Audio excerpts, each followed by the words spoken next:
दोस्तों, भगवान शिव के बारे में ऐसा कहा जाता है कि भगवान शिव त्रिलोक के आदि और अंत के देवता हैं, जिनके आगे दुनिया की सभी शक्तियां असफल हो जाती हैं। लेकिन क्या आपको मालूम है आखिर भगवान शिव का जन्म कैसे हुआ था? उनकी माता कौन थी और उनके पिता का क्या नाम था? उन्होंने किस अपनी शिक्षा प्राप्त की थी और किस किस को शिक्षा का ज्ञान दिया था? अगर नहीं तो चलिए, क्योंकि इस वीडियो के माध्यम से हम आपके इन्हीं सभी सवालों का जवाब देने वाले हैं, इसलिए प्लीज इस स्किप किए बिना एंड तक जरूर देखना।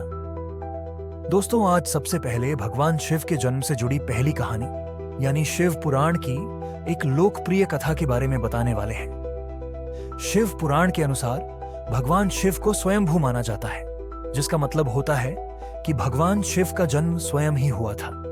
यानी कि इससे एक बात तो साफ हो जाती है कि ना ही भगवान शिव की कोई माता है और ना ही उनके कोई पिता है। इसी कारण से भगवान शिव पंच तत्व से भी परे हैं, जिस कारण से इन्हें मृत्यु का भी कोई भय नहीं है और इनकी मृत्यु कभी नहीं हो सकती। पर अब बात करते हैं विष्णु पुराण में बताई गई भगवान शिव के जन्म से जुड़ी हुई एक और कहानी के बारे में। विष्णु पुराण में बताया गया है कि भगवान विष्णु के माथे से निकलने वाले तेज के कारण भगवान शिव की उत्पत्ति हुई थी और उनके नाभि से निकलते हुए तेज से कमल पर विराजमान ब्रह्मा जी का जन्म हुआ था। मगर दूसरी ओर भगवान विष्णु के जन्म के बारे में शिव पुराण में बताया गया है कि एक बार की बात है जब भगवान शिव अपने घुटने मल रहे थे और उनके घुटनों से निकलने वाले मेल से भगवान श्री विष्णु जी का जन्म हुआ था। पर अगर ऐसा हुआ है तो विष्णु पुराण और शिव पुराण एक दूसरे से बिल्कुल अलग है। इस कथा के अलावा भगवान शिव के जन्म की एक और पौराणिक कथा काफी ज्यादा पॉपुलर है, जिसे शायद आपने बड़े बुजुर्गों से सुना होगा। पर अगर नहीं सुना तो आपकी जानकारी के लिए बता दें कि एक बार की बात है जब भगवान विष्णु और परम ब्रह्मा जी के बीच इस बात पर बहस छिड़ गई थी कि आखिर इस संसार में सबसे महान कौन है। और जब भगवान विष्णु और भगवान ब्रह्मा इस बात को लेकर बहस कर रहे थे तो एक जलते हुए खंबे के रूप में महादेव उनके बीच आए।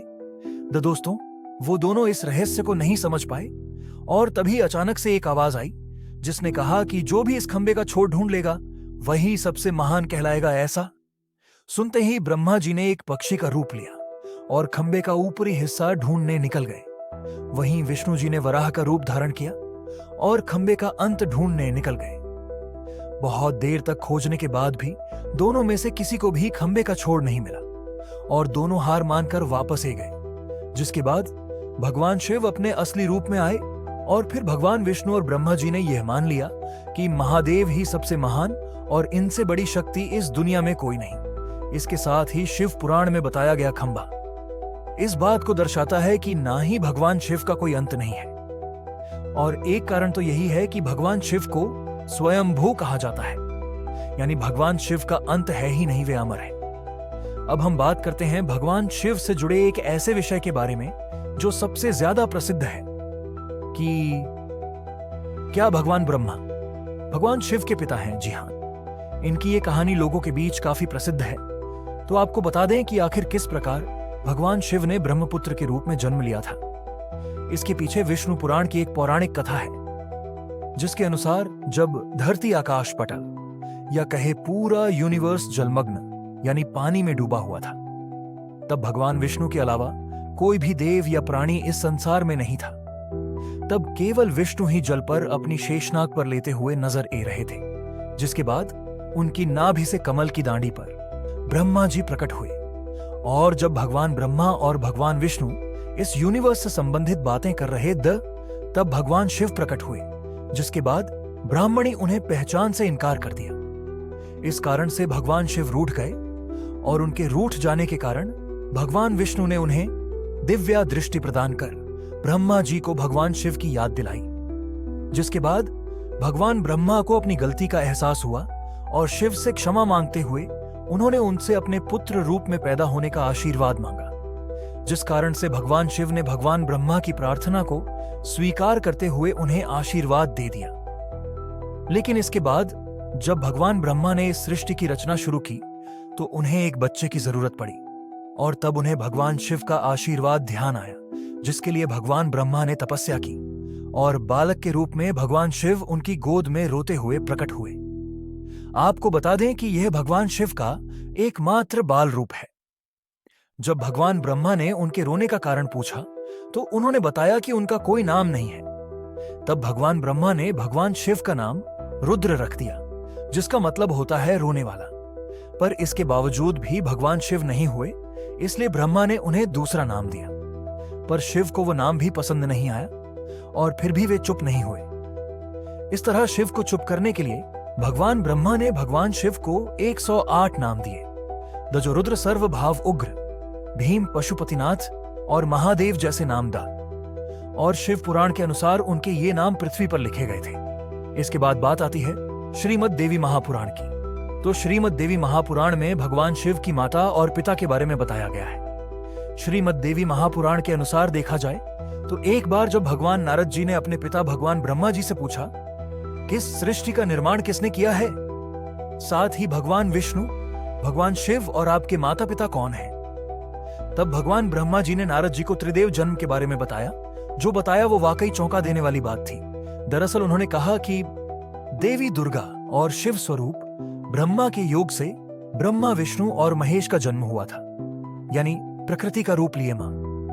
दुर्गा ही हम तीनों की माता है और ब्रह्मा यानी कल सदा शिव हमारे पिता हैं। इसके साथ ही श्रीमद् देवी महापुराण में भी भगवान विष्णु और भगवान ब्रह्मा के बीच हुए झगड़ा की एक कहानी मिलती है, जिसके अनुसार एक बार श्री ब्रह्मा जी और विष्णु जी में झगड़ा हुआ और दोनों में बहस छिड़ी हुई थी।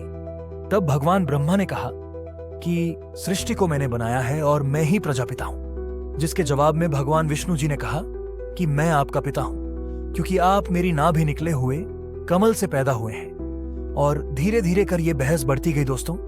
इसके बाद इन दोनों का झगड़ा सुनकर सदाशिव वहां पहुंचे और उन्होंने कहा कि पुत्रों, मैंने ही तुमको इस संसार को बनाने और इसे संभालने के केवल 2 कम दिए हैं। इसी प्रकार मैंने शंकर और रुद्र को संहार और त्रिकटी के कार्य दिए हैं। इसके साथ ही उन्होंने कहा कि मेरे पंचमुख हैं, एक मुख से आकर, दूसरे मुख से पुकार, तीसरे मुख से मुखर, चौथे मुख से बिंदु और 5वें मुख से नाद, यानी कि शब्द प्रकट हुए हैं।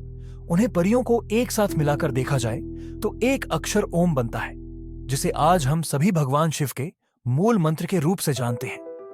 इतना कहने के बाद भगवान ब्रह्मा और विष्णु दोनों ही समझ गए कि भगवान शिव से ज्यादा शक्तिशाली इस दुनिया में कुछ भी नहीं है, और दोनों ने भगवान शिव को प्रणाम किया और चले गए। चलिए दोस्तों, अब जब आप भगवान शिव के बारे में इतना तो जान ही चुके हैं, तो क्या आपको पता है कि आखिर भगवान शिव ने किस शिक्षा प्राप्त की थी और उनके गुरु कौन थे? हम जानते हैं, शायद ही इसका जवाब आप में से किसी को पता होगा, पर जिन्हें नहीं पता उन्हें बता दें कि भगवान शिव स्वयं इस संसार के गुरु माने जाते हैं, जिन्होंने संसार में गुरु शिष्य की परंपरा की शुरुआत की थी।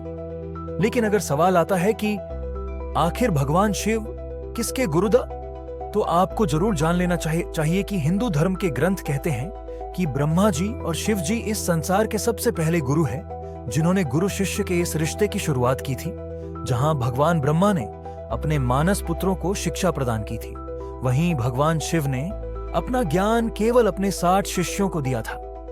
यानी भगवान शिव साक्ष के गुरुद, और वे जिन शिष्यों के गुरुद हैं, उन्हें आज के समय में सप्त आशियों का दर्ज दिया गया है। तो दोस्तों, ये भगवान शिव के जन्म से जुड़े हुए कुछ फैक्ट्स जो आपको ऐसे लगे, हमें कमेंट करके जरूर बताइए। साथ ही अगर आपको वीडियो पसंद आया हो तो इसे लाइक और चैनल को सब्सक्राइब करना बिल्कुल ना भूल। धन्यवाद।